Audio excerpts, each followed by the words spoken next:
எந்த நாளுக்காக என்ன காரியத்துக்காக ஆயத்தப்படுத்தி வச்சிருக்காரோ அந்த வேளையில பயன்படுத்துவார்.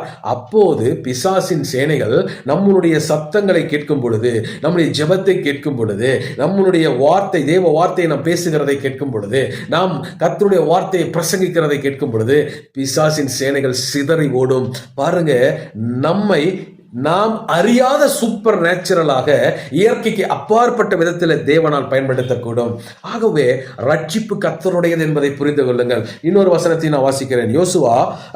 ஓசியா 1ஆம் அதிகாரத்தில் நான் இன்னொரு வசனத்தையும் நான் வாசிக்கிறேன். இந்த 1ஆம் அதிகாரம் 7ஆம் வசனம் சொல்லுது, யூதாவின் வம்சத்தாருக்கு நான் இரக்கம் செய்வேன், வில்லினாலும் பட்டயத்தினாலும் யுத்தத்தினாலும் குதிரையினாலும் குதிரை வீரனினாலும் நான் அவர்களை ரட்சியாமல் அவர்களுடைய தேவனாகிய கர்த்தராலே ரட்சிப்பேன். என்ன சொல்ல வருகிறார்?